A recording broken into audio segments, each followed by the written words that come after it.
கோவை மாவட்டத்தின் புறநகர் பகுதியில் அனாதை பிணங்கள் மற்றும் காணாமல் போவோரின் எண்ணிக்கை தொடர்ந்து அதிகரித்து வரும் அதிர்ச்சி தகவல்கள் வெளியாகியுள்ளது.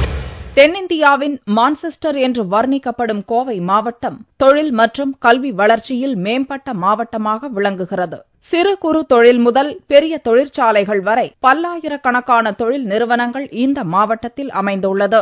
இங்கு நாள்தோறும் வேலை தேடி வருவோரின் எண்ணிக்கை அதிகரித்துக் கொண்டிருக்கிறது. தமிழகம் மட்டுமின்றி வட மாநிலத்தவர்களும் குடும்பத்துடன் கோவைக்கு படையெடுக்கின்றனர். தொழில் வளர்ச்சியில் முன்னேறி வரும் மாவட்டமாக விளங்கும் கோவையில் மக்கள் தொகை அதிகரித்து வரும் நிலையில் இங்கு காணாமல் போவோர்களின் எண்ணிக்கையும் கணிசமாக உயர்ந்து வருவதாக இமைகள் தொண்டு நிறுவனம் அதிர்ச்சி தகவலை வெளியிட்டுள்ளது. தகவல் அறியும் உரிமை சட்டத்தின் கீழ் கோவை புறநகரில் கடந்த 5 ஆண்டுகளில் காணாமல் போனவர்கள் மற்றும் அனாதை பிணங்கள் குறித்த தகவலை இமைகள் தொண்டு நிறுவன தலைவர் கோவிந்தராஜ் பெற்றார். இதுவரை பொள்ளாச்சி, கிணத்துக்கடவு, வால்பாறை போன்ற புறநகர் பகுதியில் சுமார் 600க்கும் மேற்பட்டவர்கள் காணாமல் போயுள்ளதாகவும் அனாதை பிணங்கள் என சுமார் 140க்கும் மேற்பட்ட உடல்கள் சட்டப்படி ஆய்வு செய்யாமல் புதைக்கப்பட்டுள்ளதாகவும் அவர் கூறினார்.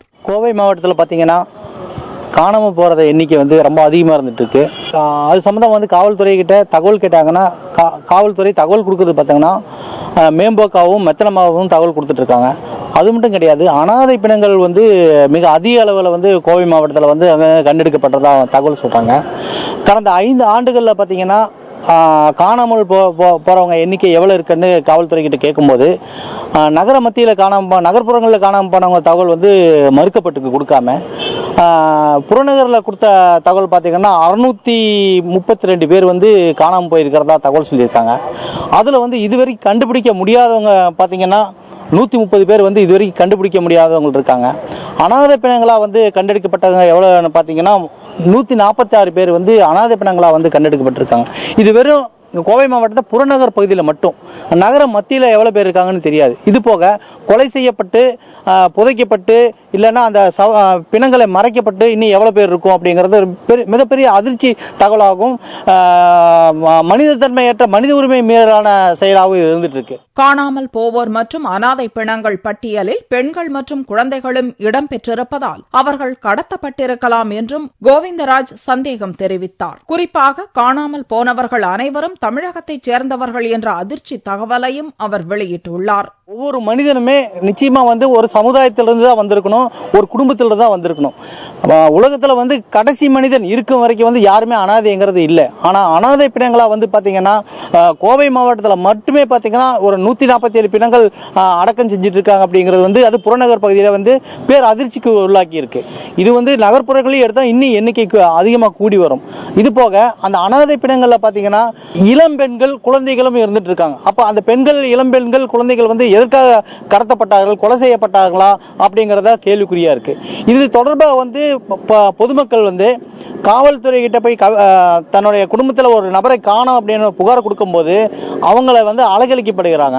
அது மட்டும் கிடையாது, அவங்கள போய் நீங்க தேடி பாருங்க, 10 நாள் கழிச்சு வாங்க, 20 நாள் கழிச்சு வாங்க அப்படின்னு சொல்லி திருப்பி விடுறதுனால இவங்க தேடிட்டு இருக்கும் போதே இந்த அனாதை பிணங்கள்ங்கிற லிஸ்ட்லயே அவங்க வந்துருவாங்க போல் இருக்கு. உதாரணமா சொல்ல போனா பொள்ளாச்சி மாவட்டத்தில் ஒரு குடும்பமே காணாம போயிருக்குங்கிற தகவலும் கொடுத்திருக்காங்க. அந்த குடும்பம் என்னாச்சு அப்படிங்கிற தகவல் தகவல் அறிவு உரிமை சட்டத்தில் கூட கொடுக்கல. அந்த தகவல் அறிவு உரிமை சட்டத்தில் இவங்களுக்கு கொடுக்கறதுல என்ன விஷயம், என்ன நிலைமை கொடுத்தா இவங்களுக்கு என்ன ஆகி போயிருது அப்படிங்கிறது தெரிய மாட்டேங்குது.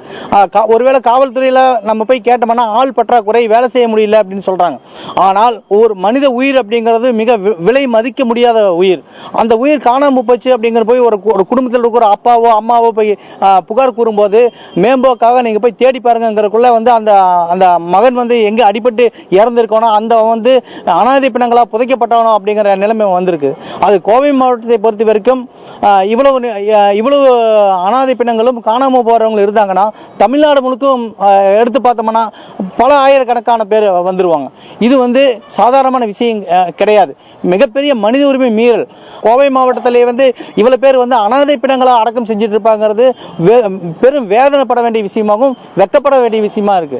இதை அரசு இந்த நிலைமை மாறணும்னா உரிய நடவடிக்கைகள் எடுக்கணும். கடந்த 5 ஆண்டுகளில் கோவை புறநகரில் மட்டுமே 100கணக்கானோர் காணாமல் போயுள்ள நிலையில் மாவட்டம் முழுவதும் காணாமல் போனவர்கள் குறித்து தகவல் சேகரித்தால் அந்த தகவல் பெரும் அதிர்வை ஏற்படுத்தும் என்றும் கோவிந்தராஜ் அச்சம் தெரிவித்துள்ளார்.